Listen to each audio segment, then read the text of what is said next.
Good afternoon, everybody. We're going to call the meeting to order.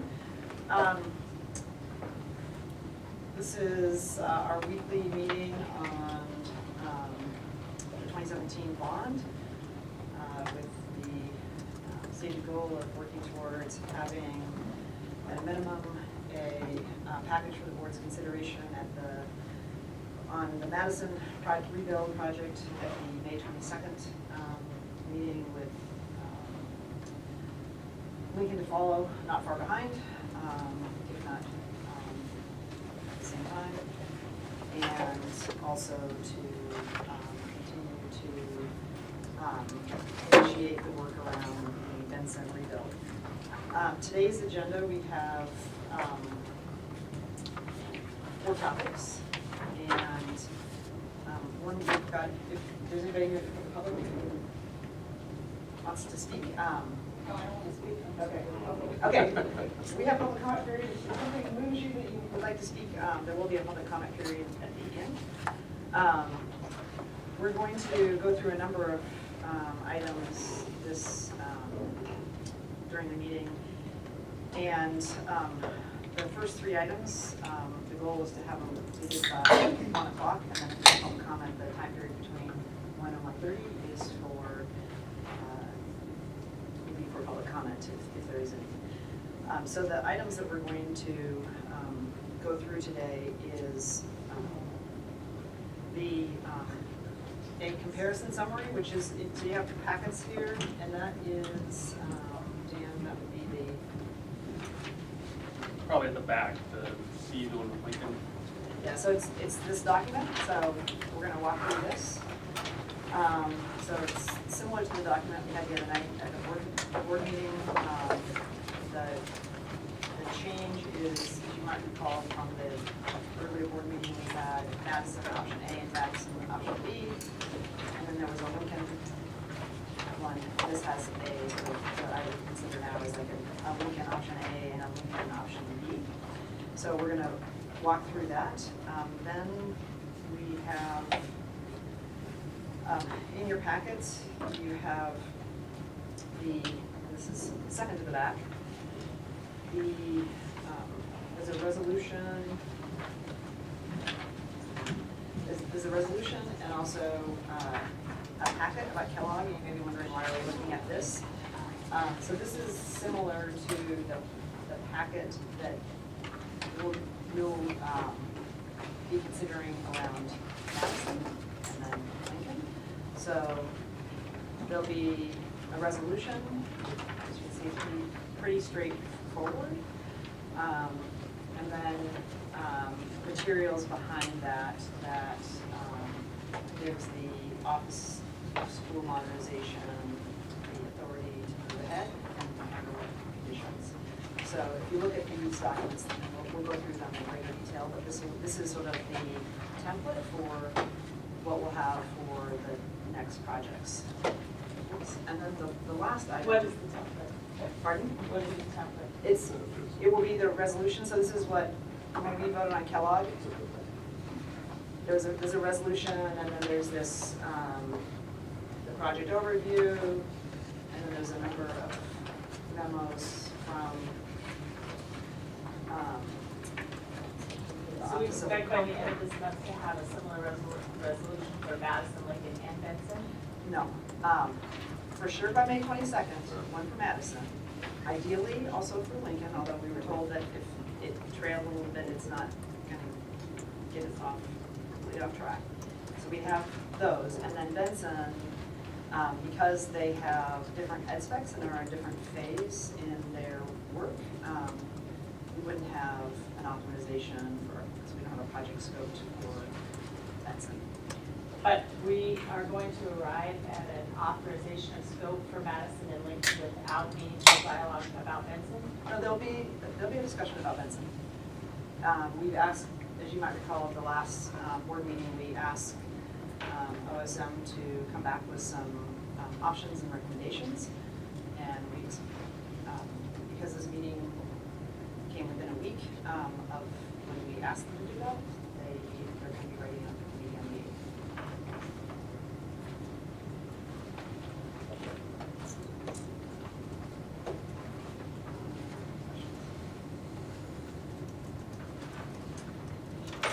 And then the last item on the agenda is the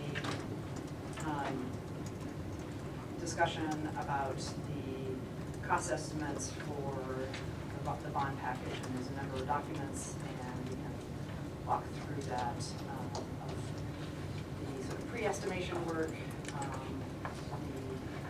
the number that appeared in the bond package, and then the current master plan cost estimates. So those are the items. Let's start with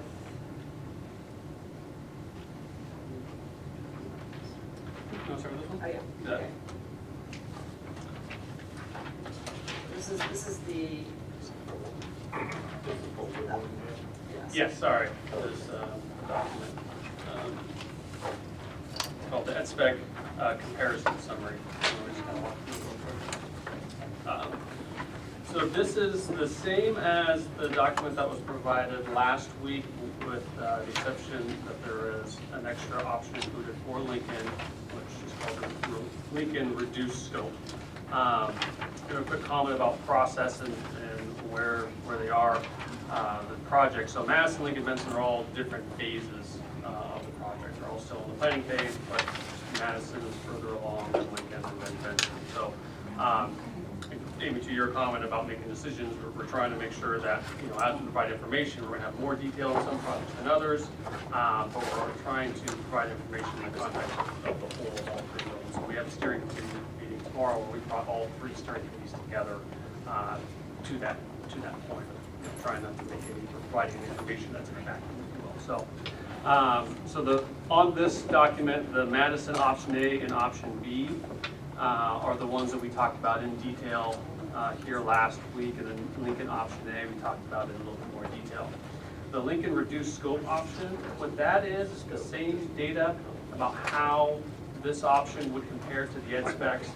This is the one that we talked about a little more obliquely, and that's not a recommendation, hasn't had a lot of vetting, but when the teams got together, they look at what are potential cost reduction options.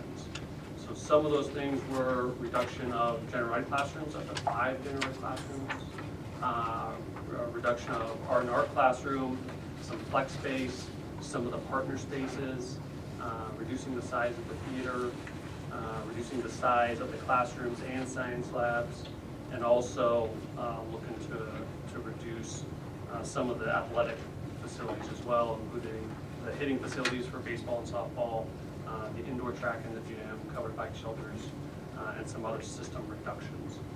So those were just things that the teams looked at. Again, not making a recommendation, we're just trying to come up with potential ways to save costs. If the direction was ultimately to just get down to a number, how would we do that? And your numbers don't have Lincoln A to Lincoln reduced scope. You're going from, just on the first line, you're going from 3 classrooms for the first line A, 3 times 1,200 is not 5,000. Why, then, the second column, why are you reducing by adding?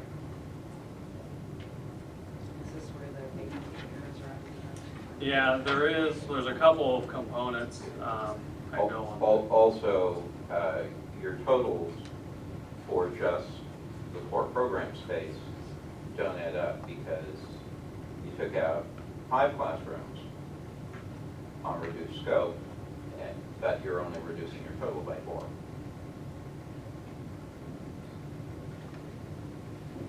I think that one might be because of the flexible and the CTE classrooms. But you're right, there might be some errors in here. These are formula driven. What's a bit tricky when you look at the ed spec is sometimes the square footages are an average and sometimes they're a total. And so the devil gets into the details. And so what this is a document that the bigger document we looked at last week, this is just referencing those cells. So there might be some inconsistencies here, but it sounds like there are. Yes.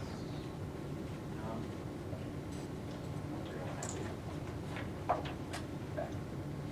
so this maintains all the building maintains the community-based spaces. This one does not. So what did they take out that was? This does not include the teen parent center and the health clinic. Does not include the elimination of as an option. Is that what you mean? It It's eliminates it. not, it's Oh, not. it does included. eliminate. It eliminates, yeah, not But included. they're aware that the board, since the board was. Correct, yeah, so this is something that was put together, several weeks ago, Okay. and has not been updated. So the updated information, our intention is next week we're gonna come with multiple options for both Lincoln and Madison, based upon the feedback that we got last week.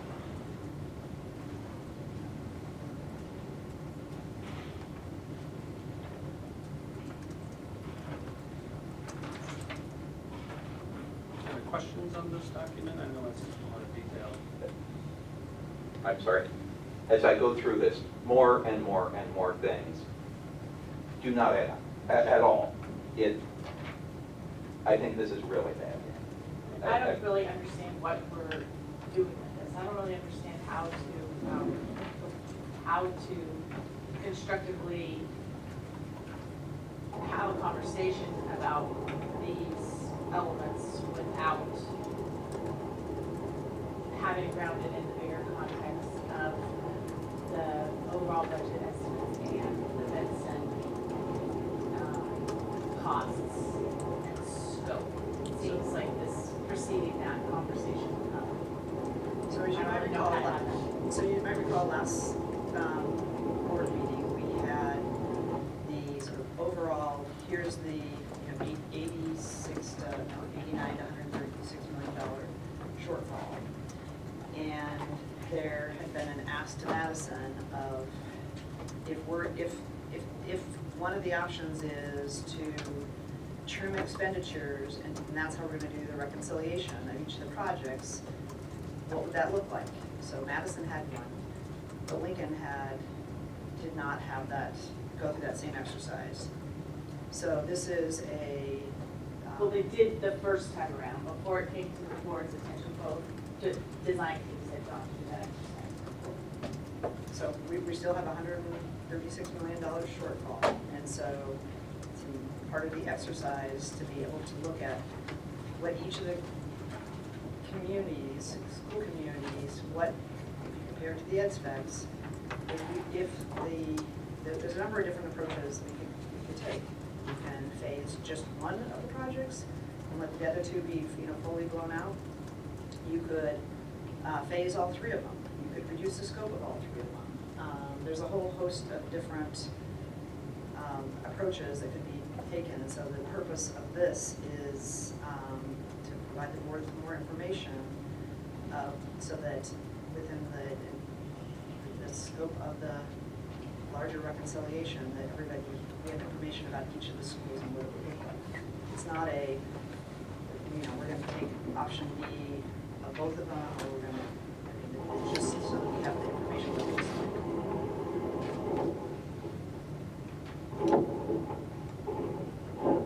I mean, it's helpful to have, and I appreciate the design teams. I'm just not sure about the overall context here. So, first of all, even just the budget estimates, we haven't had a conversation about what is our shortfall actually? How did we arrive there? What is the range? What are the factors that play into that? How much of that is speculative? How is our estimating based on industry norms, based on last time? I mean, all of that to We're prepared give to have us a sense of what our shortfall is. So that's the third item on the agenda today. What I thought I heard from board members is that the diminishing of Madison's project in isolation was not something that the majority of the board was interested in pursuing. That sense that if we're going to rebuild Madison, do it in a way in which they give equitable facilities. And at the end of the day, there's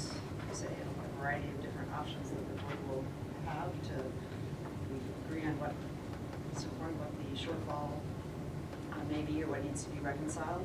We'll have options on how we decide to approach that. But just having Madison go through the process without Lincoln having similarly gone through the process and seeing, putting all of the options on the table.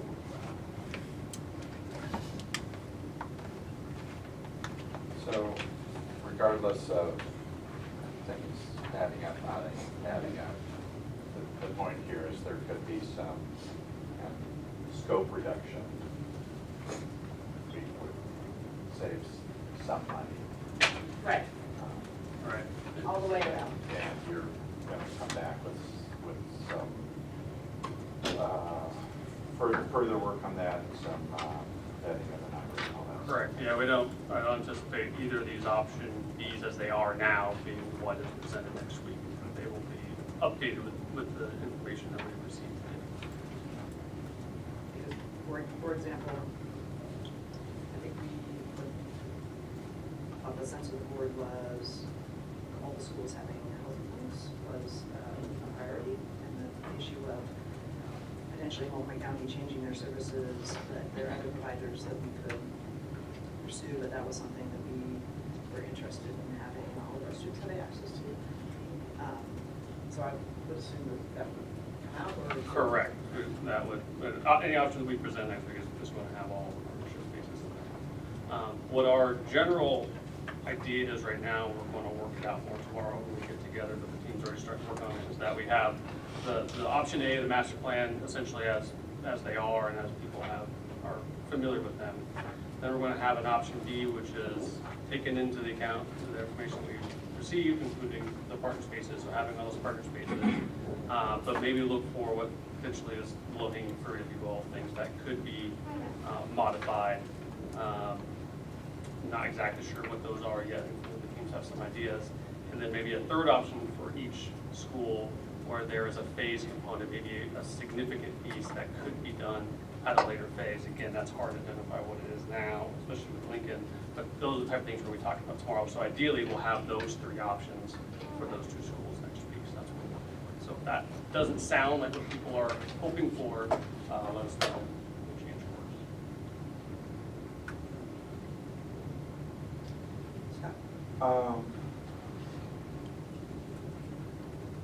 So I'm wondering if the sense of the board is not to do any scope reductions, if that would, is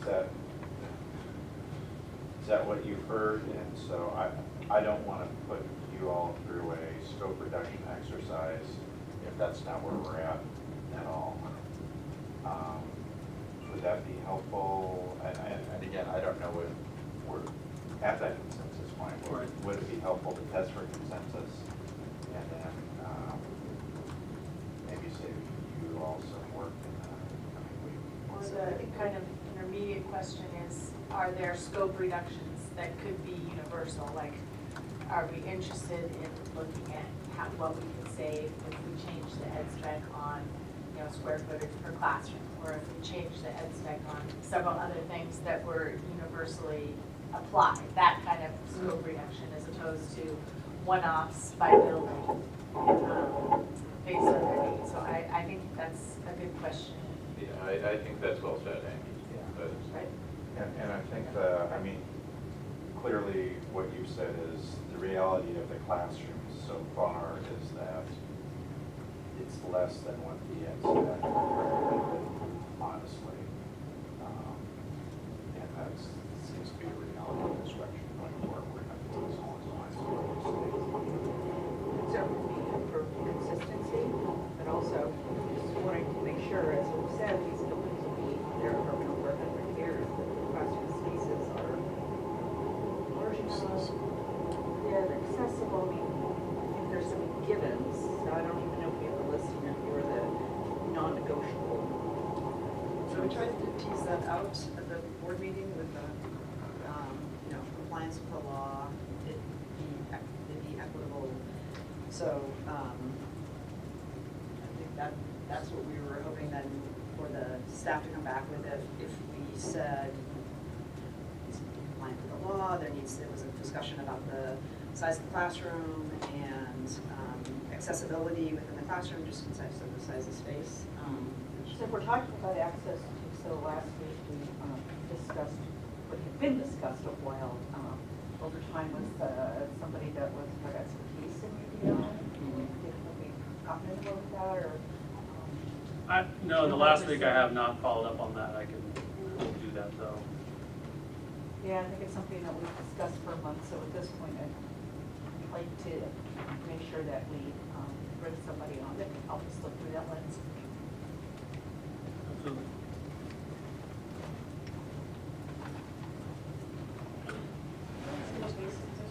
Sure. How confident are we in the distance? Because if we're not confident, that's one part. If we are confident in them and we're now talking about messing around with them, that's a whole other thing. And frankly, I'm agnostic. I don't know enough about this to, I got the big book. I don't even know what to do that. So, how, are these good aspects? Because if they are, then what do we do? Right. Who are we then? But that was part of what we hoped could come forward early in the process, like from theory around best practices. You guys work in or have access to all kinds of school districts who are doing similar kind of work and who have a different vision about it. If you hear things about, Portland, they've got this, that's considered wildly excessive relative to what other school districts are doing in this way. Portland's stingy in this relative to what other districts, but we haven't had any conversation around that. And I would say, and I want to jump in, but I know that there's, the ed specs is not managed by OSM, it's managed by a different department. I know they go through a continual process of updating those ed specs, and they use information that comes from the projects as we go through design, we go through construction. But as far as the adequacy of those from an educational standpoint, I think I have to defer to that group of where their level of comfort is. So who is that? So the facilities and asset management, Paul Cathcart, who is in that group, the facilities manages the ed spec document. With the board So approved they that provide specs? them to us, and then Yep. we use it. The board approved them based With on? help from teaching and learning, but, not the board, whatever, 6 years back, approved them for Grant at Roosevelt and Franklin. Unfortunately, at that time, we all recognized with insufficient input from the teaching and learning side of the house. And then they were changed. They get updated. They were updated, but they were largely, moved forward with tweaks. Yeah, That's fair to say, that's yeah. fair. Yeah. And I believe facilities kind of continually make small changes that don't go to board for board approval. Yeah. The smaller stuff, I think the bigger stuff. Like materials and things would be. Technically materials are in a different document that we do manage. That's our design guidelines. So that's what OSM does manage, and that gets into more materials and things. But when they talk about adjacencies and classroom size and things like that, I think if there's small tweaks that department learns through the process, whether that be from our projects or talking to other school districts, and other changes continually. Are ed specs pretty much a standard for school districts? They're gonna get customized to. I mean, not this, but having an ed specs document, is that pretty? Yes, it's kind of standard practice, and the goal of it is to really contour, to customize an educational specification to the individual district itself, not necessarily for an individual school. But so the Beaverton educational program is going to look very different than Portland Public, which will look very different than, say, an Ashland or a Bend or Seattle. And so the idea of trying to get down to a very strict interpretation of a collective approach and to analyze by can be pretty difficult. Shouldn't things like general sizes of classrooms, like how do we know that we're not going to change them, that they're not going to be below the threshold that we really need? How do they compare to other, that's a standard classroom sizes. So one of the things that when we were talking with the principals who are teaching, their staff levels that are teaching in there, as simple as the idea of what's the utilization rate. When we were talking to Peyton and Petra and others, part of it was like, well, tell me how many square feet, and I can start working my classroom sizes around what's my available space to teach in, or how many teaching stations do we have. So it's a very dynamic environment of trying to find that balance point of how much space do we have versus how many teaching spaces do we need. That starts to equate to what's the right size of, and is the same number of square feet the same, math versus science for two different teachers or two different pedagogies. The other challenge that we run into is when you start looking at it, that square foot cost, when you start trying to equate that into the construction and the design side of the house, when you get into new construction, that starts to change the dynamic of how the formula works, because in new construction, for every square foot you reduce, let's say you get $1 for $1 reduction, you can't apply that to a modernization because the main structure is still there. So we still have to build out the space, even if we're just going to do what we call a vanilla shell, and you strip a lot of no finishes, but we still have to do things like, we still have to put fire barriers in place, and you still have to create the space. So whereas with Lincoln, when we start compressing the square footage per classroom, if we do that across enough rooms, we get to the point where we can eliminate a floor of the building.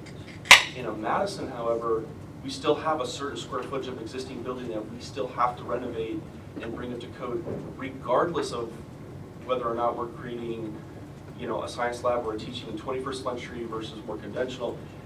So it all becomes this very dynamic, I need to get 50% of these answers, and I can tell you what the other half is, but for each school it starts to get, it's different. So that's one of the challenges our staff is facing, is just trying to develop some level of common, for lack of a better vernacular, of how to talk about all these schools in different ways. A replacement school that we vacated is very different than an occupied school that we're going to renovate over multi-phase with the kids there. We start having to add costs for student safety, for staff safety, for ongoing temporary services. My case in point, one of my projects way back in the day, staff and students were there. We thought we had all taken care of. We were told we could cut through the fiber optic backbone, no problem, it's all backfed. The minute we did it, half the school data systems went down. So you start having to now add costs in to make sure all that's backfed, but that's going into your cost per square foot, which when you go into these formulas, so it is an interesting metric to try to nail down. Okay, can I go back to you're talking to the principals are probably so how do we know if the principal, this goes back to how long do we think these buildings are going to stay? And we have no idea what kind of pedagogies are going to be in Berlin 10 years from now, 5 years from now, there might be. So I get nervous when I hear that, the designs and the ed specs are being messed with based on input from the current principals. That makes me nervous. Well, if I can just talk process real quick. I think Scott brings up principals because they're often the ones who are very much involved from the instruction side. But our process is we take the ed specs and then we modify that to the existing school. So whether it be existing programs or the existing building, there's going to be something that's existing. And we rely heavily on these steering committees, which are all internal staff from the different departments, including maintenance and operations and security, but also from the instruction side. So when we need to make changes, it's not just the principal ideally, and it's not just the project teams who are making these changes. It's let's talk about this. So the district, there's a representative throughout the district to say, yes, this is the right thing to do. And the process is most of that is done for the master plan. So the master plan comes to the board so you can then see where those changes have been made, who has had input on that, who thinks that's a good idea, and then go forward. And then we don't come back to the board for approval unless there's some sort of significant changes. But that's our process and how we try to get that buy-in to the specific sites, if that makes sense. So my general sort of what I've been hearing, and I appreciated the last session because we were able to dive in a little bit more about what's contained there feature-wise, is I've been hearing, correct me if I'm wrong, that I'm hearing a general consensus that we want to create facilities that are equitable in their physical plan, that there are some features that should be consistent no matter what high school you walk into, that even from the early schools that have now been modernized, we've also learned a few things, or features that we want to incorporate. We can do with a slightly smaller classroom, that health centers should be on every campus, that we don't need static computer labs, perhaps, that our special ed classrooms don't need to be reduced in size and should be centrally located and accessible. So things like that should just be part of what we do moving forward. And so how do we identify efficiencies without reaching a tipping point where we're creating a less than school compared to any other? I think that's kind of the margin we're looking for. And we're building, these are, like I made my point last time, these are facility specifications because we're trying to imagine them for teaching and learning sort of well into the future, of which we have fully articulated. And we don't want to end up with idiosyncratic physical plans because of the current culture of the school or leadership. Yeah. And so they have to be durable as those pedagogies evolve. Computer labs is a perfect example of that. And so we're trying to get at, so then what is that? And what is that number that we can say, this is as efficient as it gets before it starts to infringe on those sort of non-negotiables. And so once we know what that is, then our conversation can shift to sort of the how do we make that happen from a resource point of view. Yes? Great summary, and I would say is like, that's what I would think we want is the option C for each. Does that make? Yeah, absolutely. And you know, the direction that we have got through these meetings has been very helpful because the more variables that we can reduce, you know, if the school is saying, or if someone provides input of the partner spaces, we can say that's off the table. That just makes our life a lot easier. And I think we'll have next week is some other potential options that maybe have to shoot in on and be like, yeah, maybe that one's okay, maybe that is one that's universal, or no, those are non-negotiable, so we need to put that back. The indoor track has been cut at All, all of them, Roosevelt. no. So you can Is that start on your that non-negotiable list? as a, well, it was a running joke when I was on the Grand Day. No pun intended. Because in the old gym there had an indoor track that I spent, you know, along with 20 other guys, that was our winter training, 3 days a week in the winter. I don't know how many times I ran that whole soccer. While the rest of the team's practicing. No, it was no, that's another story that I'm gonna get I'll in just say the trouble. Washington High School cross-country team and track team was outside.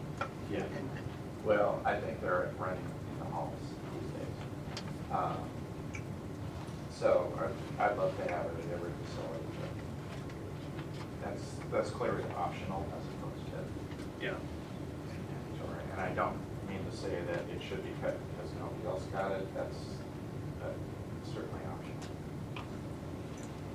That's what we call low-hanging fruit one. That's- Except that with Lincoln, you have to consider it in the broader context of the school already not meeting the ed specs for athletic facilities overall because of lack of space.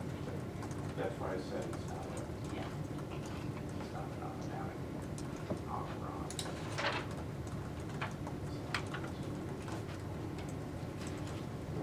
And the only other feature, and we touched on this, was collaboration spaces or department offices that were flexible and could be converted as needs arise back and forth. Because that's another one that could be culturally influenced, depending on the high school. Is there a number, dollar number? That's what those are. These are square footages, yeah. The ballpark. This was the ballpark number, and it was very much a ballpark number that was used, and it's kind of been encapsulated when the CFO put it in his report, but with the $196 million number, how I have a lot of confidence in that specific number, but in that ballpark. I'm sorry, for A, For B, What was it? for Lincoln B? Lincoln B, It's moving. correct. It was, 196 million, and that was the number that Jim Scherzinger used. So roughly.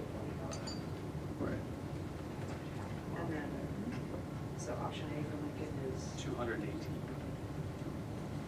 Madison A is 184. and Madison. that was at A, sorry. Sorry, Madison A, 184, yes, and then 172. I got it all down here too. We'll get to it. Okay, But and then, the Benson, it's still the number because we haven't gone through the, correct. The Benson numbers are very preliminary right now.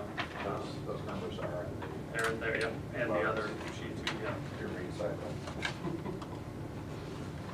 So the option Bs are at $34 million. It's not small. It's not a small number.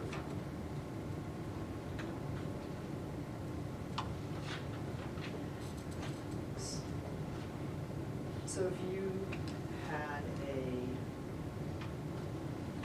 checkout document, Yes. if you overlaid Lincoln B on there, would it still be all checks, but? There'd be a lot more X's on there, quite a few.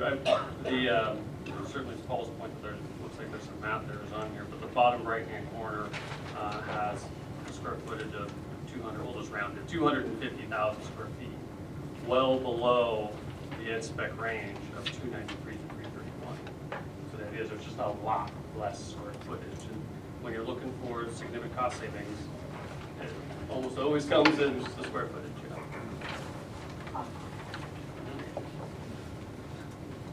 But without a reduction in actual classrooms. Right. Right, yeah, and obviously once you start reducing program space. It has the same issue as the. Oh, yeah, right. And And that's where often. Same number of classrooms, just slightly smaller, so. The option Bs were heavily influenced with input from the principals. So the idea of, as we work through those, the idea of how do we get to the very tight program that's still workable from a principal's perspective? Rather, it wasn't just we're just gonna cut to try to get the numbers down. There was a lot of forethought and a lot of collaboration about what does that look like? How do we do that? Not just from the facilities perspective, but also how are the two, the form and function, how are they tied together? They had the first crack at the non-negotiables from an educational perspective. Correct. And I'll say just a context to that, so these options, like the ones I read off for Lincoln, some of those were just, the team coming up with options. The principal over here would be very clear that, she does not support these. It was just, they were put towards me, I provided input. I'm not supporting, I'm not recommending, but that's how they were developed. Well, so Luis was at Madison last week.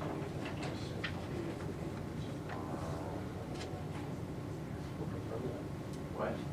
Make sure. But I would look forward to our new leadership team becoming more involved in reviewing the aspect questions from that education point of view. Because it has defaulted to the principals really in the design process for the most part. And I would say one of the key areas is the TE program across high schools. So if we could just get that work done in about, While 72 we're hours. building- While we're building a core curriculum. Any other questions about these documents? This document? Can I ask you, it's, probably not directly on here, but, have you looked at efficiencies in terms of like major systems? To make sure, because what I've heard is that, for some of the really big infrastructure components, they're still building buildings that have often one-off systems. Like we've got we've got a Madison HVAC system, we've got a Madison, X, we've got a, Yeah. we got a Lincoln. And it sounds to me, a couple of people have said to me that we might be able to save some money if we standardize things. Am I mischaracterizing the current state? Have you looked at potential efficiencies, do that kind of thing? Sure.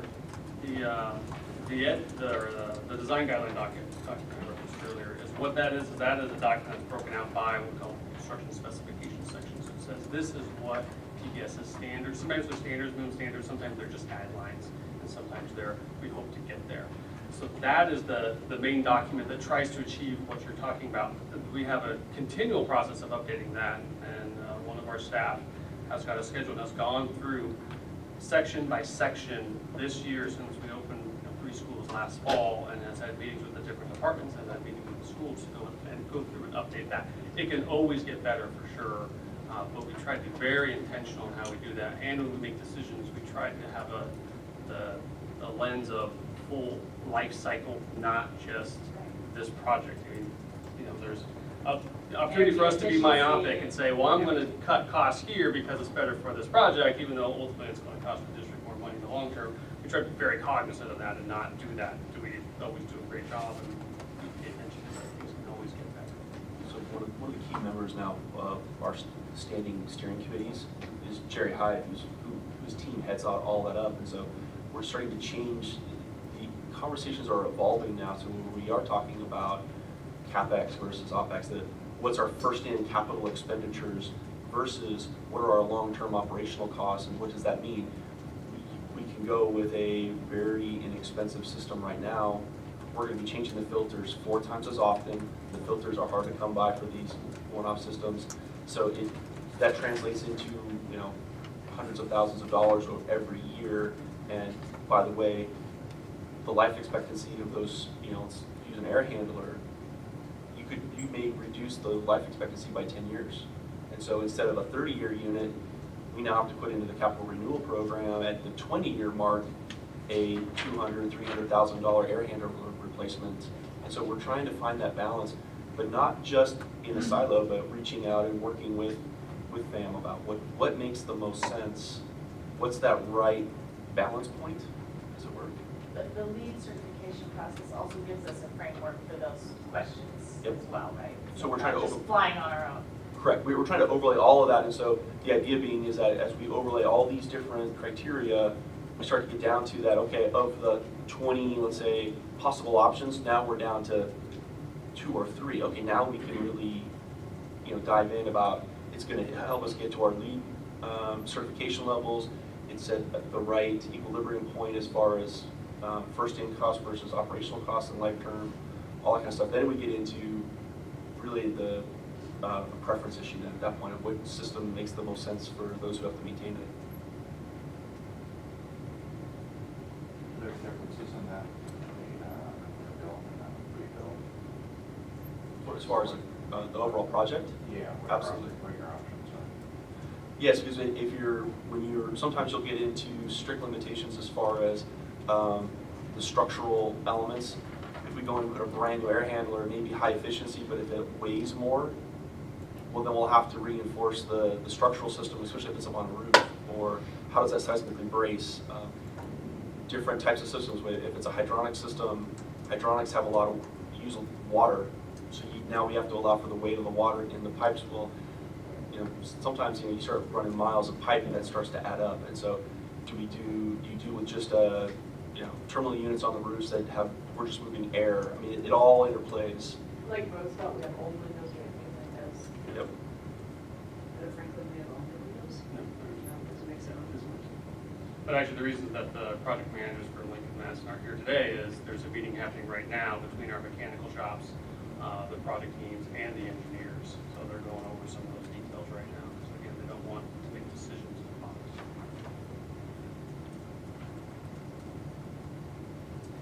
Any other questions? So maybe we can go next to the template for the resolution. Okay.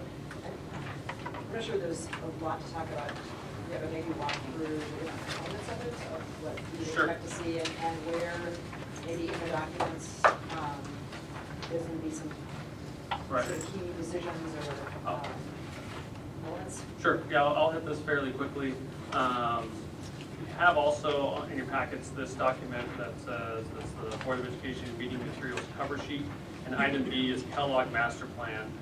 The documents that are in black are the ones that you have in your packet, so PowerPoint presentation, resolution, staff report, and the area program summary. The ones that are in gray, I didn't provide. This is all the stuff that went in December. It's just a lot, so I didn't know the value of providing all of it. So, but those are all the documents that went in December. So there'd be like a similar Similar. attachment, you know, Similar. A to J. Yeah, I'd love to say that we're super consistent with all of this, but certain, the big details we are, and that's what I'll kind of touch on, and then the project teams operate a little bit their own way, so the information will be different, but we should have the same substance. So what I'll do is we will walk through the staff report real quick and kind of touch on a couple highlights, the PowerPoint presentation and the staff report, really hit a few main topics, if you will. One is I'll talk about process. For example, in the Madison, it talked about the number of internal groups and meetings that we had, over 20 meetings, just between when the bond passed and when the master plan went to the board. Talked about the inclusion of the, sorry, this is the staff report document. Looks like this guy.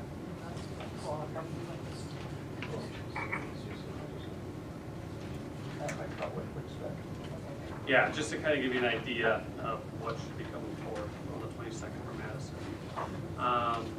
Also, we talked a bit about the public engagement process, standing up the design advisory group, having additional public meetings. For example, on Kellogg, we call it having 7 design advisory group meetings, 1 design workshop, 1 open house, 4 neighborhood association meetings, in addition to other communication that goes with the specific public meetings that were held. And then we'll talk about schedule as well, because when this comes forward, we want to have a plan, a schedule, and a budget that all align. We certainly don't want things that don't align. So we'll talk about what the schedule is for Madison. So we have the contractor under contract now. That is new as of last week. So we'll hopefully have some more detailed schedule information on Madison to have them on board. And then we'll give a budget, a detailed budget description, especially considering we're having all this conversation. I think budget will be something that we focus on. So those are some of the key elements of the master plan, but the real meat and potatoes is going to be this. So here is our area program, and this is what it looks like for Kellogg. We've just been looking over the matrices that have the ed spec and then the multiple projects, but here's the one that went forward for Kellogg. So we'll call out what the ed spec is, what is being proposed. We'll make sure that we have a delta column to make it more clear.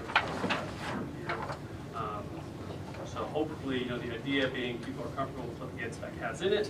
You'll see how this project conforms to that, and where it is higher and where it is lower. And then that's really, to me, like the most important thing as far as what the resolution approves. This is the scope.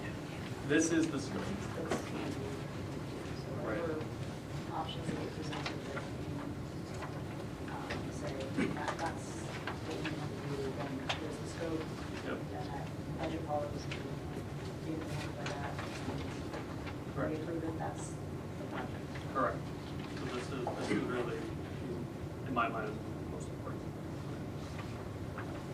The lucky part of this process is that the sort of scoping happened concurrently with the,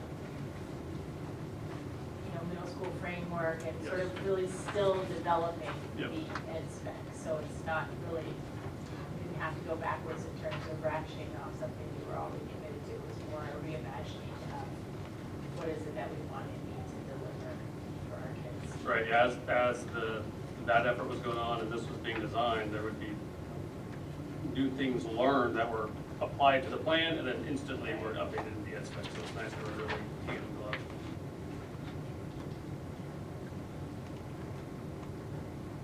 And not to put Dr. Valentino on the spot, but I will sort of, which is just,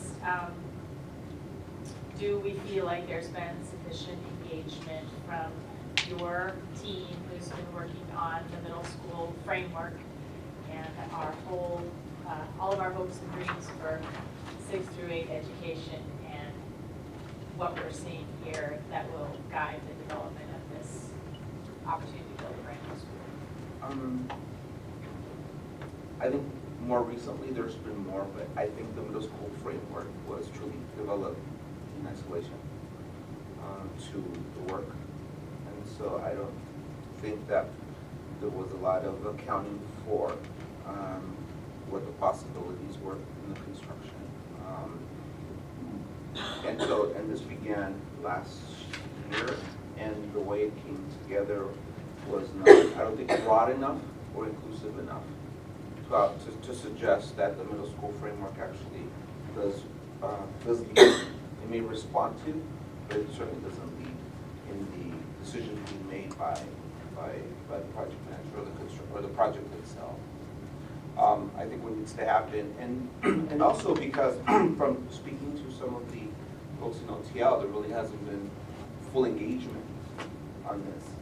And everything from, well, we weren't invited, to people being invited and then canceling, to for whatever reason, there didn't seem to be a reason to be a part of these conversations. And that's beginning to change, but only because we talked about the clear relationship between the construction project and the instructional program, not being the construction project leading the instructional program, but vice versa. And so that's taken some conversation, including the CTE master plan redesign. Really, that's an example that's very similar to this. What are the conversations that have had, and those that need to be had, that will allow for a better integration of the instructional program and the construction project moving forward? Can I don't think it was for lack of being asked, but that you did not. I'm sure. Just saying. I'm saying. Was there Maybe it sufficient wasn't- I think it internal was in the early stages. expertise about are we building facilities that are adaptable enough as we evolve pedagogically and programmatically? And so, have we found any flaws per se that we can't work with, but programmatically we have a lot of work to do in defining what is that middle grades experience still. I think we're still trying to make it fit in an old template. The schedule is a perfect example of that. So where are we at in terms of the Kellogg design? It's been shifting a bit over the last couple of months, trying to preserve what was there, but shave a few dollars off. This is an aspect that needs the budget, the revised budget. Well, I'm not talking aspects, yeah, because I'm saying, okay, are there ways to inject a bit more of an educational vision into the design of that, totally balancing out the timeline? Maybe not, but I'm just asking where we are with that.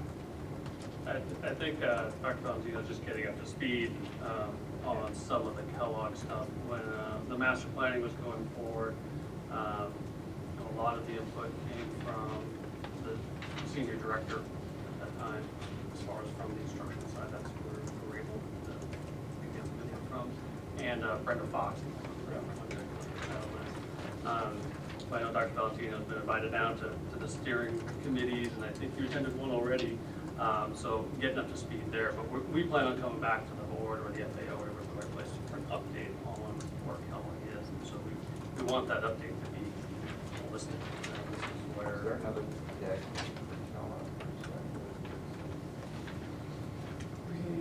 I don't know if it's all Kind of folks. everything's indefinitely suspended, right? Well, Kellogg's still going, as we're still trucking along. Demo meeting on Saturday. Yeah, Cinco de Mayo, there's the demo kickoff. I'll have to double check with the next DAG, So, So everybody just, this will be what we, but it sounds like with maybe 10 more attachments, what will be coming to us on the 22nd. It's informed by direction and decisions by the board. If you look at the resolution, fairly straightforward. A and B silos will change, and then the 1, 2, 3, we don't see any different to conform to the next project. So are we gonna look at a range of options next week? And then Now we'll straw have- poll on our, one that we light on, and that's what we'll then vote on at 14. So there'll be, the board meeting on the 8th, where we should have the options. There'll be Roseanne, we're trying to find a time for the off-cycle full board work session the following week. And then so there'll be some refinements, and my guess is we'll have sort of a draft packet. And then we're ready to go. Should be, okay. Yeah. Going back to Caliper, what's the current estimate? The total project is within budget, 45,000, we're forecasting. Okay. So, I think we're now at the point where we are reassessing all of it, right? Is 45 million enough to build the kind of middle school we need to have? That's a great question. You know, we have had to make some changes since the master plan was approved. You know, we've done that with, you know, from the instruction side to proceed going forward, but there have been some reductions. And I think there's concern, what I've heard is concern about the overall capacity and what, not just the middle schools need, but what that site needs, and that's not my purview, of course, I don't know what capacity of those middle schools, but that's the thing I hear most. Because 675. Is 675 not the right number? It doesn't need to be. Well, we're going to, there'll be a ribbon cutting at some point, and then we'll realize 6 months later that we've left 200-300 kids in the area without a home, potentially. So we just want to sort of think ahead. I think maybe that's part of what you're getting at. And we're having the same reactions to sort of the way learning spaces are listed here. Like, it's one ESL classroom there, for instance. What's different from ESL classroom from any other classroom? Built differently. I don't know what 6 exploratory learning spaces are. And so I'm pointing those out because it's tied to this question, right? Are those 6 classrooms or more that could accommodate a greater number if we needed to? Well, I mean, my question is, I think we've been busily shading things off in order to meet a number that may not be a realistic number to give us the kind of school that we need. Yeah, I see what you're saying. Same as the high school conversation. Yeah. So It's the same. I mean, forgive me, but I think at this point, all bets are off. I think we are back to the drawing board. What are numbers? What's realistic? What do we need? What are we trying to build? How many What are we class? trying to build, and how much is it gonna cost to build? And exactly what you're saying, when you look at the square footage of something like an ESL classroom, I mean, that's an old model that we have a pullout for ESL. I mean, are we thinking, Well, all of that was going through my head. I'm like, well, that's kind of backwards. Why are we even designating an Right. ESL classroom? So, you know, it's these kinds of questions around how do we, are there other, if we're going to build a new middle school, this should be sort of the demonstration site for what we mean by a middle school redesign. It should have everything we want for all of our middle grade students. Yeah, so to open something less than that doesn't seem right. So I just want to make sure there's enough there that we can work with and populate programmatically that we can point to it 6 months a year after opening and saying, here's what we're aiming for, everybody, across all of our middle schools. How about as a process? Can I suggest a process vision that, it's a great point that's been raised, that we have the education side of PPS, work with OSM to come back with, to answer the question, are we building a middle school that we want to build? And I'd, And what's the I would delta? like the answer to be, this is the amendments, right? This is where we ended up, right?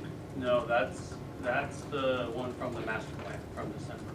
So this is the original. Correct. Okay, so, but we've now changed it, right? Correct. Okay. So what you're looking at is the original. What we're now talking about is less than this. Okay, so, yeah, I would like the educational side to weigh in on both the original and the revised. Because I'm not convinced. And I would like to see information come forward, again, I think it's probably from Erie, that we're not the only ones doing this, you know? So let's have a conversation about what other ed specs look like, what are, you know, 21st century middle schools, let's look at the new middle school Beaverton just built, you know? You're not in it as a middle school yet, but it's like, let's have some conversation about what it really needs to be. Not saying that all of that didn't go into the development of the ed specs, but if we're kind of recalibrating, we need to have that conversation. Have the middle school ed specs come to the board? No, Or they're still in draft form? I know because when Kellogg went forward, they were still in draft form, so we used the draft at that time. I don't know what has happened since then. And I just want to make clear, this is in no way a criticism of you guys. You guys have been trying to meet numbers that I'm not sure are meetable. The question is, do we want to meet the number or do we want to build the school we want to build? Big. Yes. And, you know, I do want to say, we've been hearing for years here, that the cost of putting up a middle school is $60 million. So, we got a $15 million delta. That segue? Pardon? That segue? Yes. I would also point as a reference point, because I was very involved in it, we built a state-of-the-art brand new middle school in our most underserved community in San Francisco. I mean, it's Cadillac, and there's nowhere near that $45 million number, but just as a point of comparison, Willie Brown Middle School in San Francisco. And what was the cost of that? Don't quote me. It was definitely more than 45. When was it completed? Just a year and a half, 2 years ago. It was our worst middle school, got wrecking ball. Now it's on a hill game of crash. Every dollar was in. So, there are examples. I mean, I would want a little time to answer this question for a small team of us to go through that draft middle school specs, to see if anything proposed in there would be a roadblock to sort of looking forward to what we do with that school, and then kind of look at what other districts have done, just to make sure we didn't miss something that could be built in or adapted just in the way you have framed the spaces. I mean, spaces are spaces. I'm as concerned about what goes on in them. I mean, when we're talking standard classrooms, you start to imagine this transition of 6th period, and that doesn't have to be the way we play middle school, for example. There's a different efficiency that gets built in when you think differently. Sure. Yeah, I'm happy to kind of take the lead on that, about getting that set up. Okay. Make sure the right people are in the room. So do you think that would be ready for next week or should we do it the alternating? 55 million. That's a good question, and I have to defer to the people who manage the ed Not bad. specs. Well, It's smaller, it's a little smaller. it's less than 60. But also in a massive construction boom time. Yep. So you'll get back to us whether that'll be May or following work session? Is the thought that that is an agenda item for one of the, I mean, I'll have to defer to the people who obviously manage the ed specs in that process. I can have that conversation. You can get back to us. Yeah, okay. Have that conversation once. One more reminder, are the schools in this bond on a 3-year construction timeline or a 2-year? It's a great question. So when we did the phasing process last summer, we showed Benson is very clearly 3 years, 3 phases. A both Lincoln and Madison, we showed a 2-3 year timeline. We'll have more information here soon now that we have a contractor on board for Madison, that is, and we'll have the Lincoln contractor on board here fairly soon. Our goal is 2 years, especially Madison. We really don't want those kids to have to be at Marshall for 3 years or something else. So that's the goal, but that's a pretty tight goal. I mean, that's really putting a lot of work in place really fast. And similar with Lincoln, but then again, Lincoln doesn't have the same constraints. It can start, it doesn't need to start tuning really to your completion. So Madison's really the driver, and we really want to do it in 2 years construction. Kellogg is, I think it's like 15 months. So we're expecting that building to be done early January, February 2021, but assuming we're not home in fall that year. Great, thanks. Kept the Madison right in there. Sure. Okay, next agenda item, so there's been discussion about the cost estimates. So as most of you know, about 2 weeks ago, we were contacted for a briefing on the most recent numbers for the estimates for the primarily for the 3 projects, because Kellogg was for primarily the 3 projects. And the size was sort of the difference in the, from the, an estimated time that the referral to now, the increase, have been about, if we were building the same projects, it's about 136 million, not the low rate, because that was a rescoped. Correct. So the question had been, so how did we get from January, February, when the referral happened, of X number to where we are now? So that, Dan, Sure. And maybe in your response, it looks like this graphic is very useful. Yeah, so I'll talk through all the documents. There's a lot of detail here, so please feel free to interrupt with questions. I'm going to hit everything real linearly, but I'm going to give it a try. This will kind of be the primary document that we'll talk from. It's got the most detail on it. This chart here is really a graphic representation of some of this data. I'll talk about that too.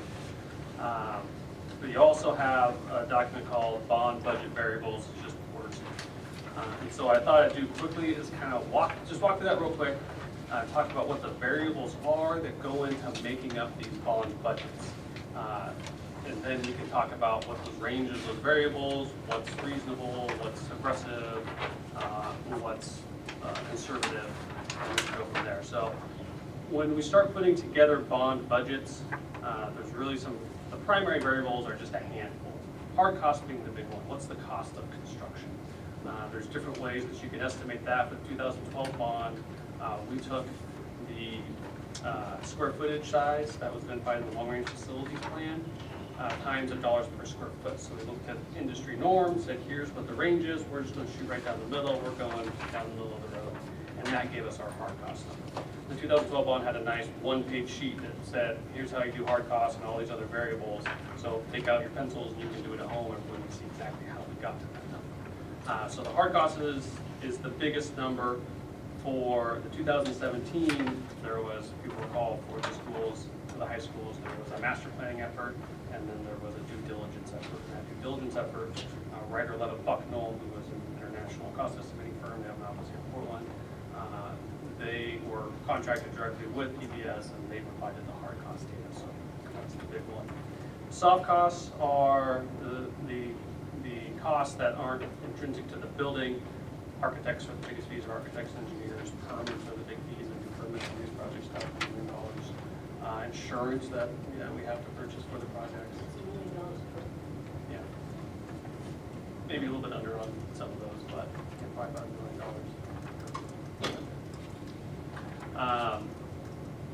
million. The next one is fixtures, furniture, and equipment. That's the stuff we need to put in there to have a complete usable facility, desks, chairs, things that you attach to walls, monitors, our IT support, those items.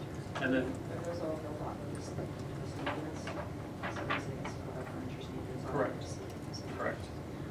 And then contingency, pick up the phone and call just about anyone in construction. They're gonna say, what's your project contingency? If you're new construction, you're gonna be 10%. Construction contingency, if you're renovation, 20%. It's just kind of the norm. I'm sure places, tweak those somewhat, but that's the norm. You'll hear that all the time. And then swing space, temp space, that's a by project.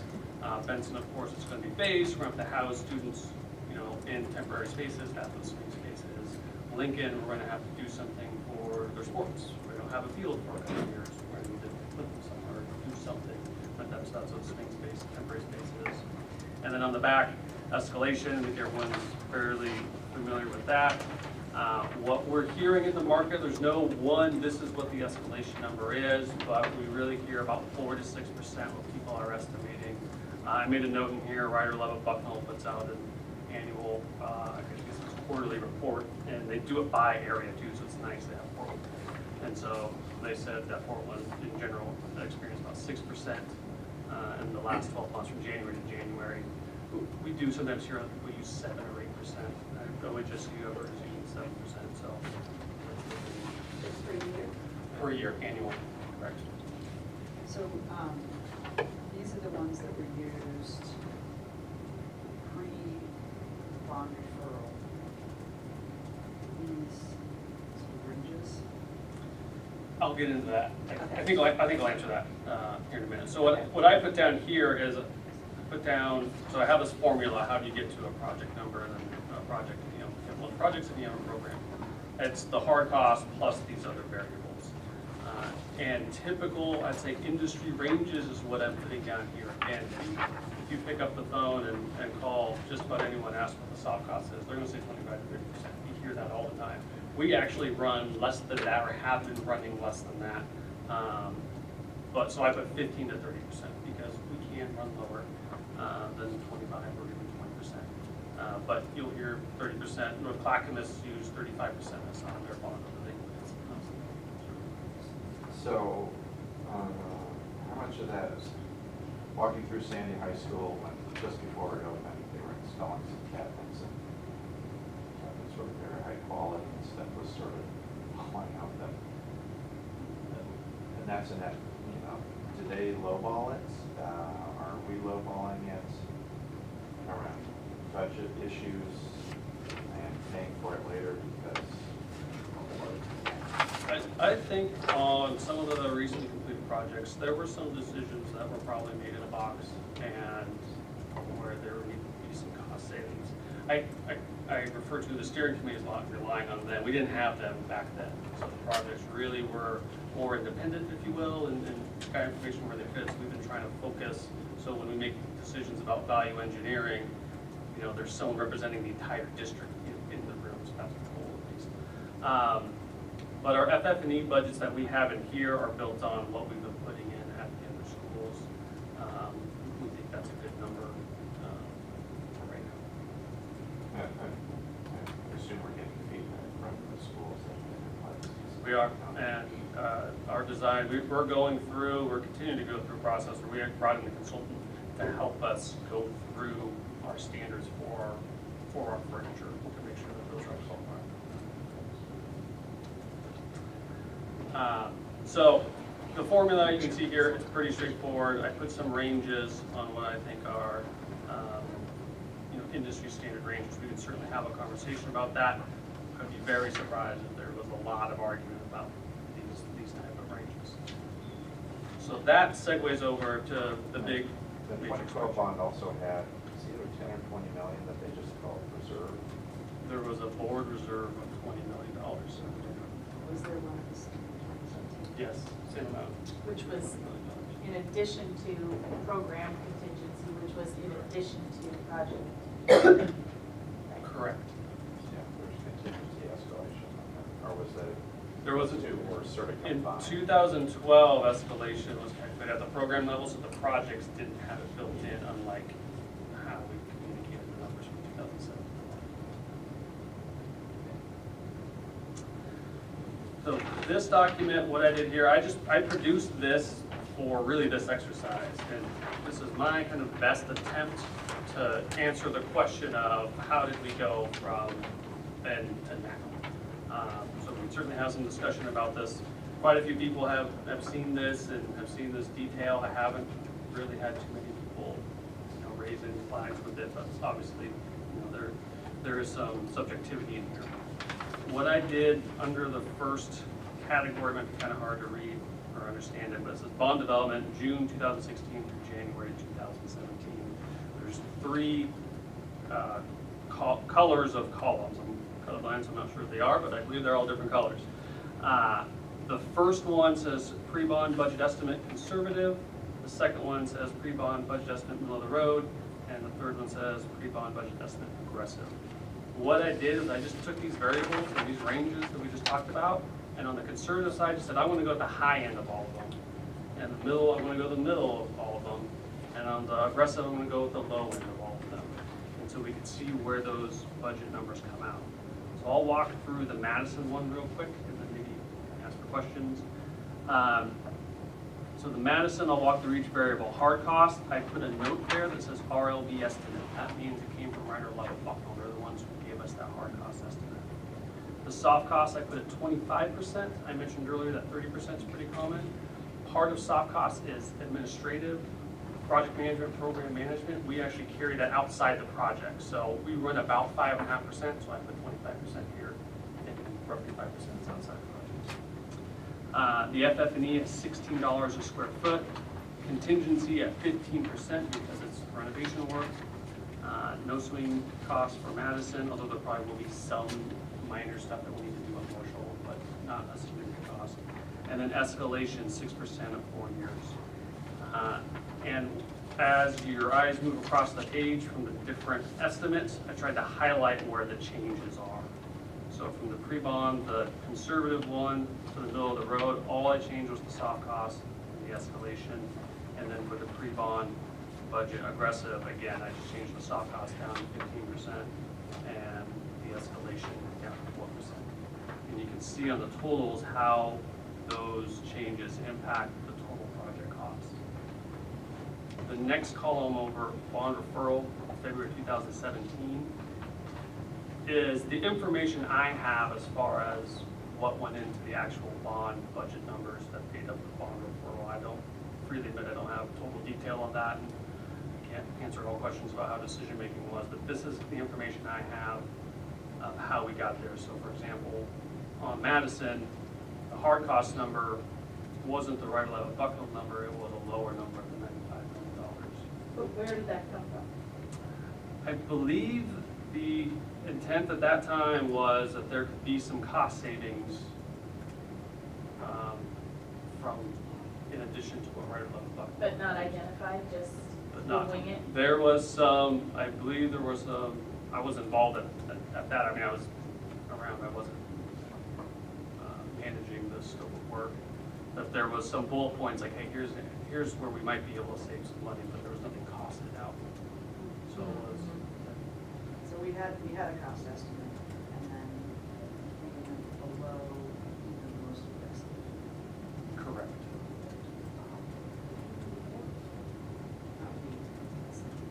Somebody did. Well, that was information that was presented to that BSAG group. Mhm.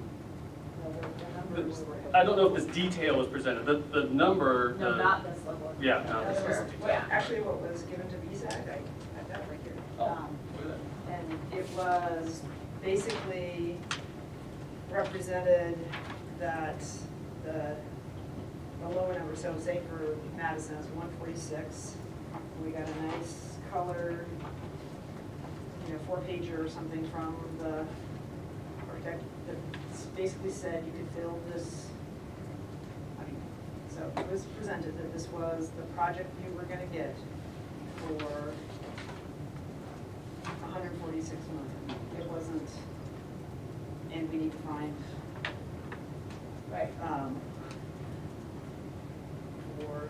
X future efficiencies. There was no discussion about, like, we don't know if we can make it. It was, here's here's the school that we want to build and here's the cost.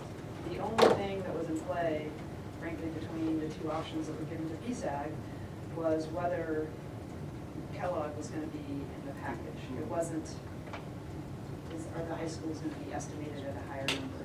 And the direction was to increase the total quantum to include Kellogg. So if anybody wants to see it, I can So did provide it. anybody on the committee say, how did this happen? Well, I mean, relative How would to we prior have these bigger are the- estimates, because we didn't have those prior bigger estimates. This was given to us as like, this is how much it costs to build the school. That's how it was presented. It wasn't, But there were, Which had the higher number. there were. no, which which had the low number. 146. It's like, you can build the school for 140.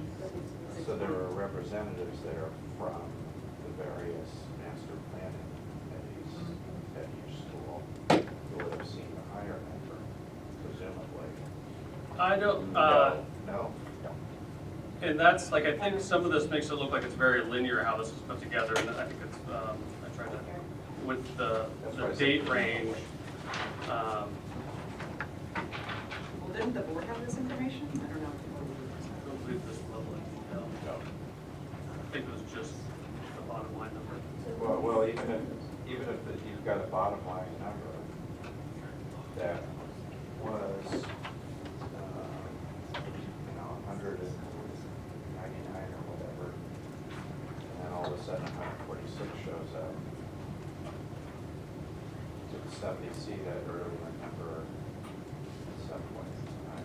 I don't think any of this detail was, And again, not the to my details, knowledge, was just provided, period. the total of pay the master planning suggests that it's gonna cost about this much. Right, I'd say some of this is looking back hindsight, For sure. to say that nothing was presented like this, so I created this to say, here's how I can best explain how we got to today with the data I have, which is, Okay, so you've got conservative, middle of the road, progressive, three bond estimates. And then delusionary. So who, and then dilute, yeah. Okay, so where did you get those? I've created those So based the- on the hard cost from the cost estimator and then using these ranges, which is very similar to what we did in 2012, it's a little bit different. Did the cost estimator work in the master planning process, or was it after the So master? they were hired for the due diligence process, and so they provided just hard cost data. not So there the weren't rest. really dollar amounts in the master planning process, it was more architectural, or? I don't recall offhand. Well, there were in the Lincoln, because that was part of the consideration around, do we build an entirely new school? True. Do we do a full modernization? Yep. So So there there were must have been cost some numbers. estimates brought forward in the master I plan. just think it would have been very surprising if there weren't stuff happening. There weren't some rough dollar estimates thrown out when it comes to school. So to Amy's point, for example, at the PSAG, there's the Lincoln High School, here it is, the Lincoln High School rebuild, and it has the construction cost, the project cost, for both full replacement and, like just the renovate, so the renovation was gonna be, and then plus an addition was gonna be 251 million. This is the numbers that got presented, I don't know how we came up with that. And then the replacement was 186. But nowhere in it does it say, like, this is the super aggressive projection. This is the rejection of the outside estimators, hard costs. Well, and some of that, like that terminology, that's definitely me using that terminology, based upon the logic that I tried to walk through, and I realized that that was the details, and people might argue something else, I don't know what. But it's certainly, this information in this way wasn't, to my knowledge, presented. But there's the last two columns are master plan budget initial and then reduced scope. Do you want me to hit those real quick? Okay. Yeah. So the last two columns of the master plan budget initial is when, so back to process, bond passed, And that's when direction comes to OSM, okay, now go and execute this work. So all of the teams then, so the next step is, okay, execute the work. We now need an approved master plan that goes to the board. That master plan needs to have a plan, needs to have a schedule, and needs to have an aligned budget. So those teams all went out and got updated cost information. And then brought it back holistically, not just a hard cost, bring back everything. And so that's what the very first estimates, when those came back in from the cost estimators, but there's 4 different cost estimators on the 4 projects. Their hard cost numbers, plus what we believe are realistic soft cost numbers and contingency numbers. And so that's what that master plan budget initial column is. And then the master plan budget reconciliation / reduced scope is what we've tried to do to get back into alignment to reconcile. But that has included reducing scope. And it's also definitely included efficiencies too. Like we learn things and we incorporate those and that That's as just well. the last 3-month exercise. Correct. And if you look at that chart, it looks like here's what we think the range of the costs, or here's what the range of the costs should have been for the variety of scenarios. It went way down for the vote, and then it went back up for, because those costs were. Right. It looks like it went back up to about, what is the mid-range? And that's talking about it. So this chart here, the 4 bars are the 4 different schools. And then the line is the total of those 4 schools. So it's not the total, you don't see 790 on here anywhere. It's just those 4 bars.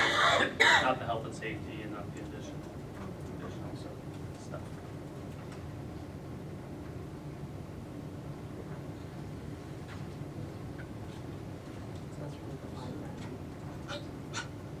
Right, so the 580 that you see on here is the total.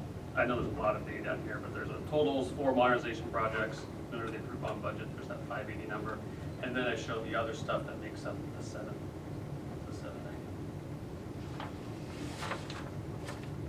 Do you have a question? Many questions. Go ahead.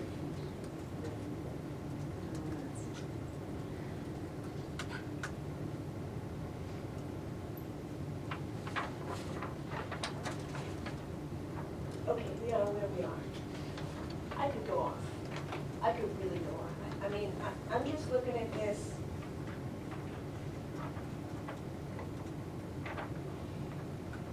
I'm not happy.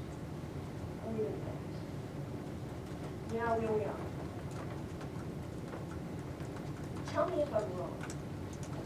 The numbers we're allegedly trying to work with now are completely delusional. Am I wrong? There, to get to the numbers that we have now would certainly require significant reductions in scope. Okay, so if we're gonna build buildings that are even remotely related to something we would want to present to the taxpayers and students, We said we were gonna build. that we said we were gonna build, even using the current ed specs with all of their shortcomings, whatever they may be, we don't even know yet, okay? We cannot do that, given the current estimates, given the numbers we have to work with, right? Pretty accurate. Okay, so we cannot do what we said we were gonna do.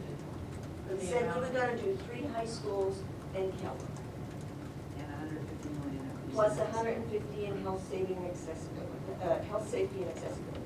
Okay, so we're not gonna be able to do that. What can we? Given the money that we've got, we were very clear about the health, safety, and accessibility, right? We said at least 150 mil. So that, take away 150 mil, what do we got left, what do we do? That's a great question. So if the exercise were to get down to all the projects stay within budget and complete all the projects, it will be drastically different than the master plans. I don't know if you get a new Lincoln with that, or if you just get a renovated which is still 100,000 square feet plus the aspect. So I don't know. Okay, I don't so know what, I don't know the I answer. don't know anything about construction. What I do know is we can't get what we said we want. Correct. So we can't do it. So what can we? This is the options. What are the options we got? The non-negotiables that we've set. I mean, I'll lay out a few. We do Madison right. We do Lincoln right. We do Kellogg right. We can't do Benson right. We can't. Well, not now. Certainly not now. So we're gonna have to come up with something else. Either phasing it or deferring it, right? Am I wrong? So one question on the deferral. We had a conversation this morning with bond counsel, and because Benson is specifically mentioned, so the language is actually broad enough that the 790 can be spent on just about any capital project. And there were some very specific things called out, which you have to do. So it's broad enough to cover things not mentioned, but there was enough, there were specifics that you had to hit. It And has to touch what you said, right? So and including this. if you look at the language, let's see if that's over here.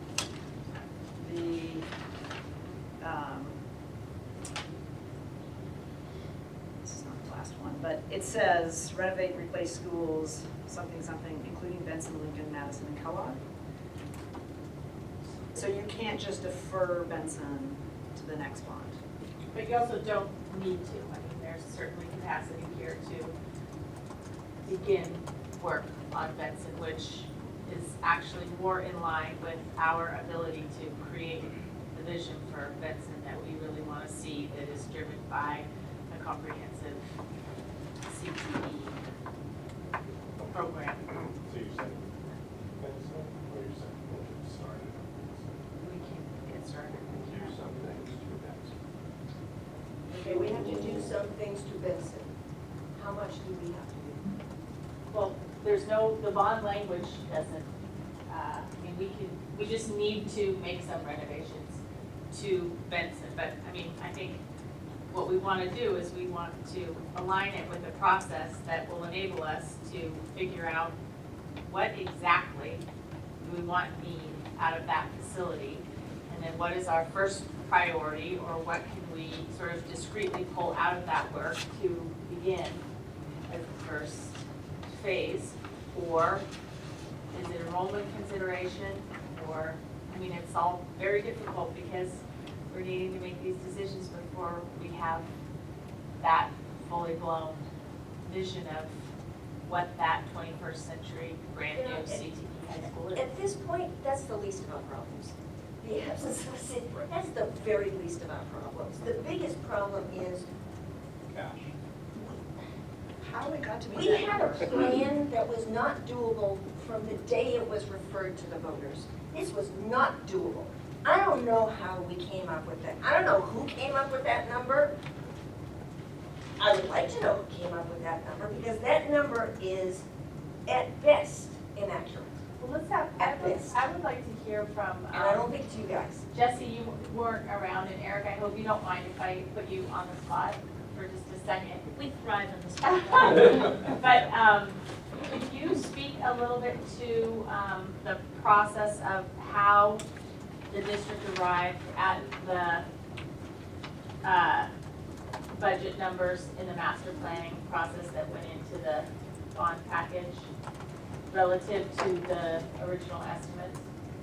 Is that fair for me to ask you to speak to that? It's fair for you to ask. I'm not sure how I can answer for what my part of the process was. So I managed the master planning and the due diligence work that, that created the preferred sort of path of the project for Lincoln, which was also the least costly as far as replacing the school versus renovating and all that. We came up with a construction hard cost estimate, which is just really the cost of the building itself. And basically that was then kind of been handed off to the folks that were putting together the bond project budgets. So you know what, we didn't put together estimates for architecture fees Right. or permitting and all the other soft costs that go with it. It was like, we just figured out what we needed to do with the building and what the costs of the building are. And then that went into a process for figuring out the entire total project budget, which I was not involved in, so I can't speak to how that process occurred. I've heard various rumors, but I don't want to repeat anything because it's not, I don't know if it is for fact, and I certainly don't want to spread any kind of misinformation. So I can tell you that I know what the cost of the building is supposed to be. And do you have anything to add, Scott? I mean, you weren't here, but Kiri was part of this process, so just not, and not, this is not exercise in labeling anywhere, but No, just trying to figure out how we got to where we are. Well, I know that as they, taking the hard costs and stuff that came in from the estimators and putting it into the what we call parametric cost modeling, right? The idea of you have a hard number, you start applying this very empirical process by which you start to generate all the additional numbers. Again, that all was rolled up, you know, and handed over to the district as far as what are those numbers. Now there's usually a balancing act that has to go along with the idea of what's the mill rate going to be. And there's a lot of conversation that happens at that point behind, you know, in a closed session about where do the costs come in, where does the cost modeling end up at versus what can the voters really support. And there's usually a lot of science that goes into taxation rates and that kind of stuff. The Piper Jackets of the world, that's their specialty about this is what the voters can support in our debt service and that kind of stuff. Now, how those decisions are made, there's a balancing act. Typically, I can tell you, normally what you would do is you would go in and say, if this is the need to deliver those specified program at that cost versus what the voters can support, you then start to revise and you align, like we keep talking about, you align scope, schedule, budget to say, okay, if this is where the plan is going into this process before we refer it, okay, we then need to drop the ask. We have to align the scope with the budget, so you start backing into it. If the voters can support a $790 million bond program, then that's going to translate into a Kellogg, Madison, Lincoln, $150 million of health and safety, and we wouldn't have added that. Now, who was heavily involved with that? Or Kellogg really was the latest ad. Except for if you look at the polling, so I've got the January poll that the district did.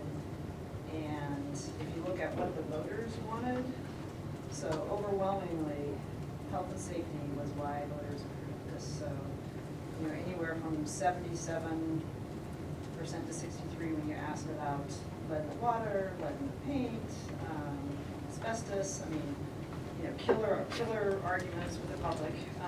Sorry, that choice of words, but persuasive. That's why people were going to vote for the bond. Then you get to the other projects and modernize Benson, Lincoln, Madison through additions, renovations, or full rebuilds. You're down to 36%, very important, versus the other ones were, let's say, between 63 and 77% for health, safety, and accessibilities.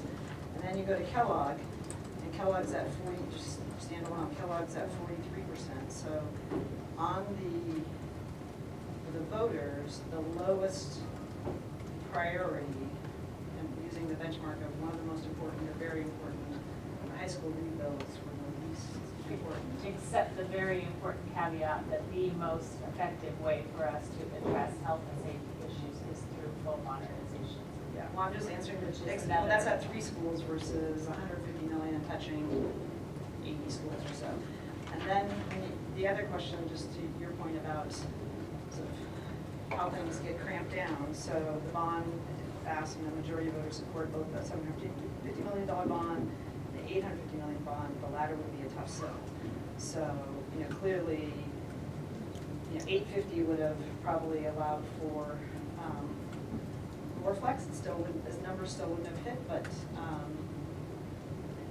that's not, looks like the voters wouldn't have approved at 850. So somehow the decision making had to bend when it went down to 750 or 790 to keep all the projects in, but use the lower.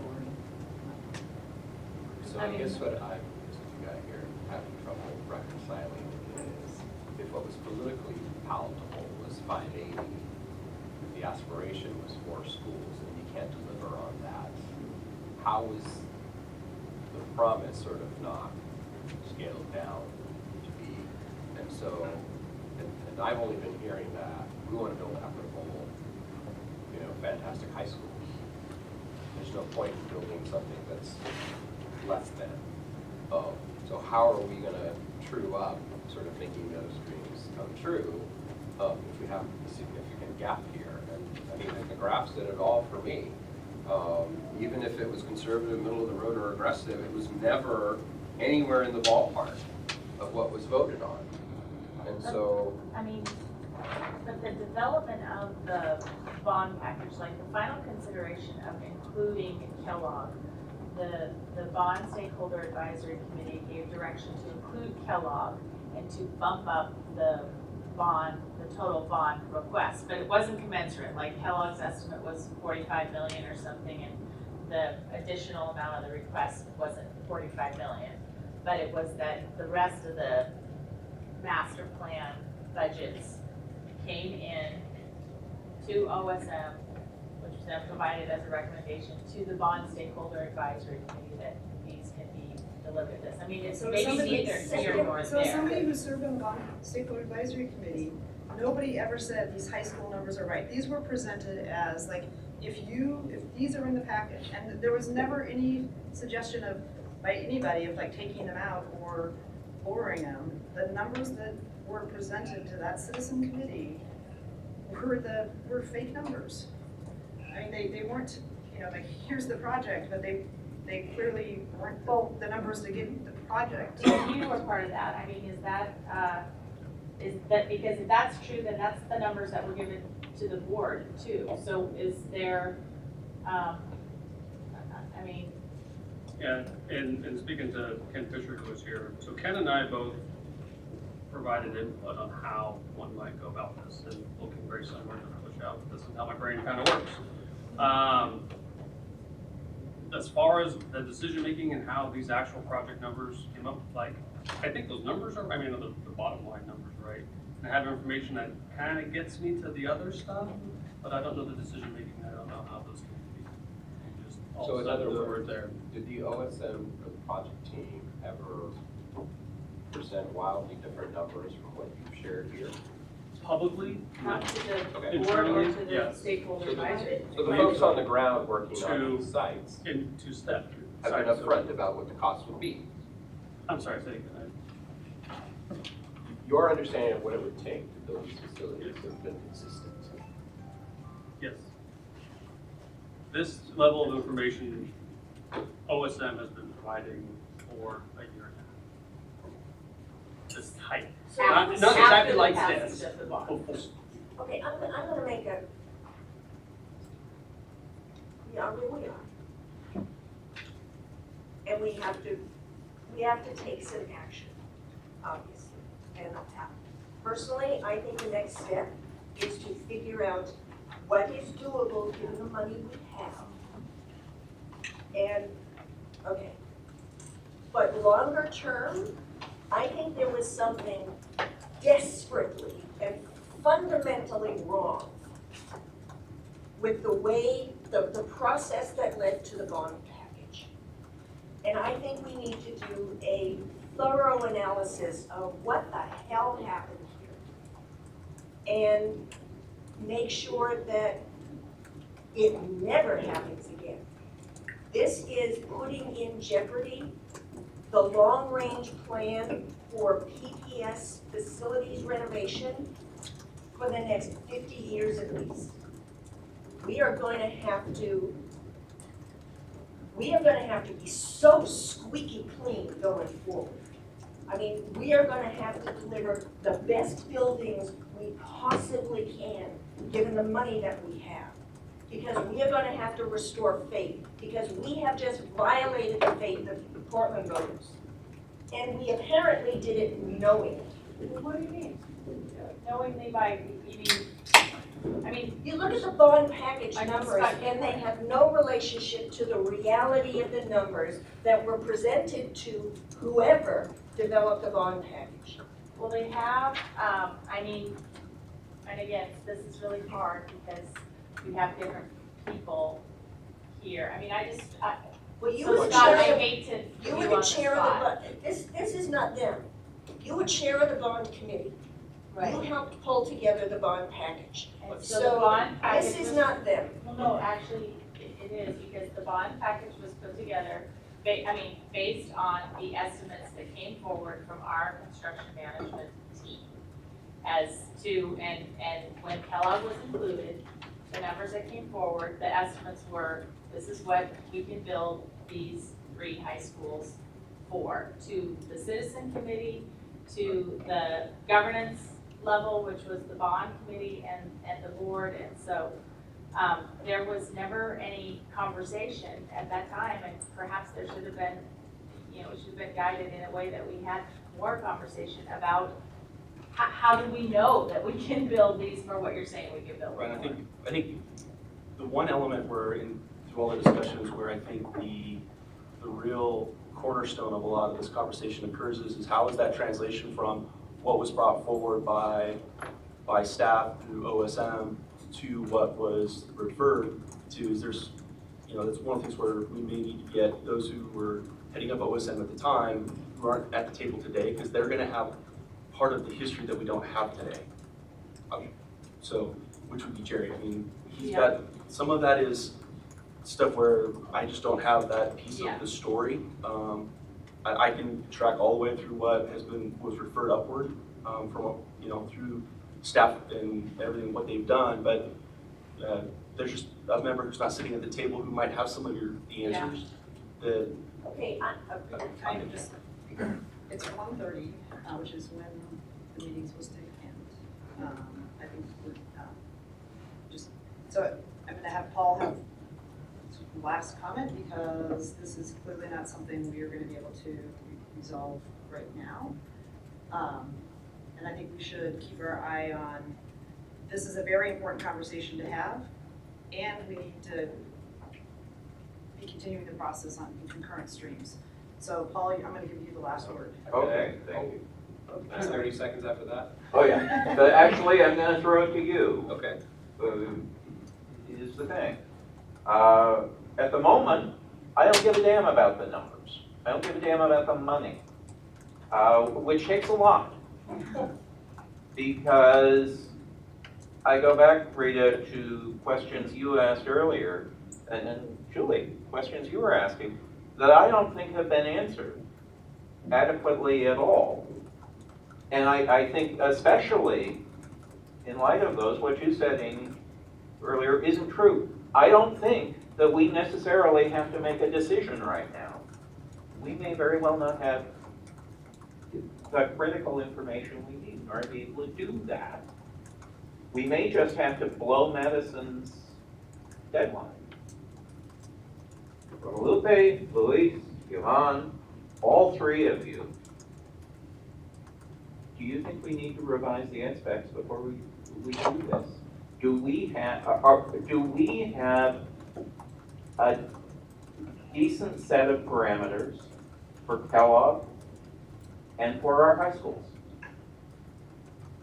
Or do we need to say to hell with the money, to hell with the schedule, to hell with the deadlines, Can I just? you gotta start over?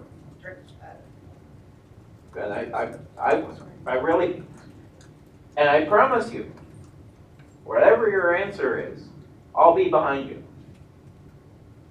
with a big club. Guaranteed. Is that supposed to be conference? Oh, yeah, yeah. Okay. It's a safe word. I'm a money.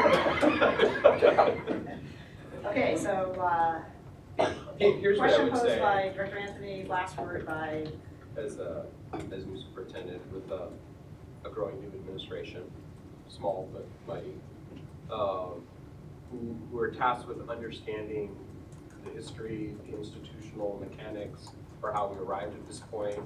We're committed to doing some forensics around that. But regardless of how we got here, we know there's a significant gap.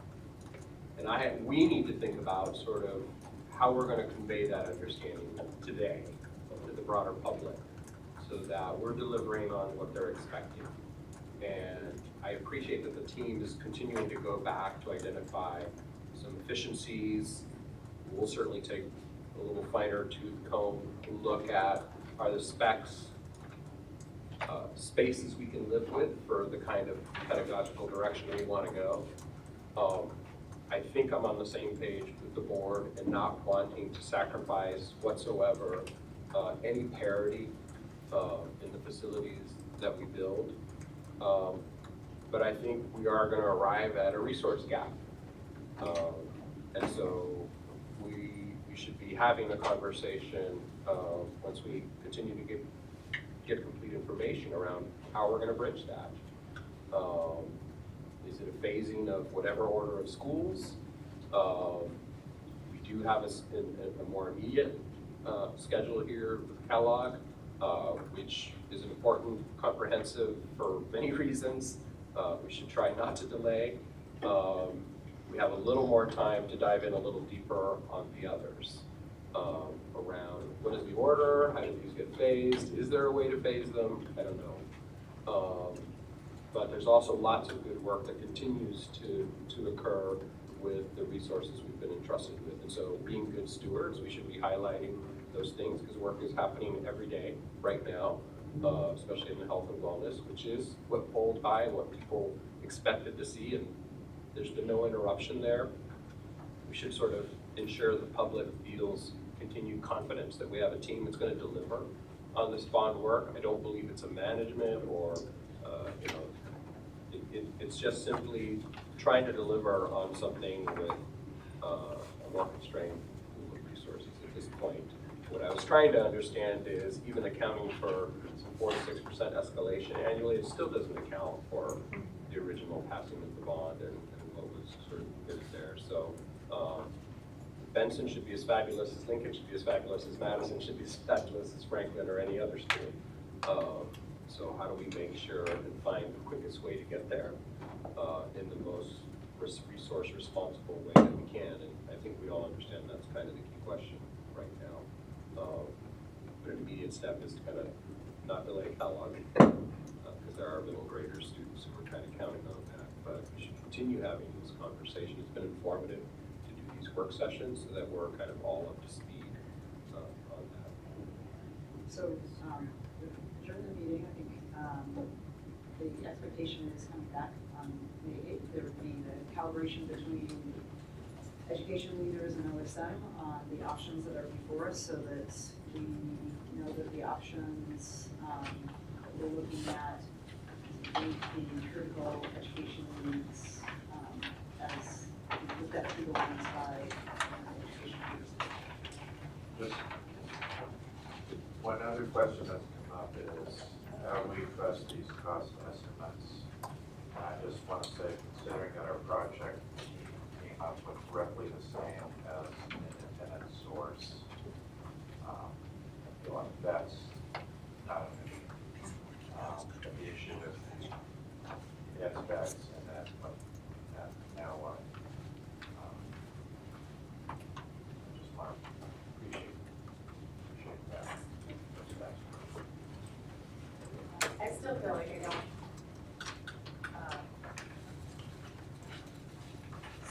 So on this thing, Dan, you just extrapolated these second and third columns, right? Like this wasn't information that existed before in terms of different estimates. You just took the first estimate, which was, that came from the outside auditors, added the costs. I'm not sure I Why follow we your. can take it offline. Okay. Yeah. Did the outside auditor have a high, medium, and low estimate? No, so the high, medium, low, those numbers are the same. So if you look at Mass, for example, the 105 billion is the same, the high, medium. What was the hard costs? Just the hard costs, Yeah, just that that's the one same. line, Yeah. 105. How- He added the range. And how the range comes in is based off of those best practices, 6%, 5%, 4%. It's the parametric cost modeling progression that generates your options. But that was not anything we ever saw, anybody Correct. ever saw around here before, I mean, let alone. So this is, Some of this them is are your really best like- We information. shared this and this kind of information internally, but this is iterative process. So, Yes. OSM shared this kind of information, but I don't think it went to BSAC or BAC or anything. No, otherwise. well, we did know, I assume at all of the buildings, since Benson typically knows the least, that there were high, middle, and low estimates. I don't recall that we ever saw what those were, but we knew that these theoretically existed. Now you're having to reverse engineer them, right? Yeah. I apologize, but I have to. If somebody wants to, want to continue.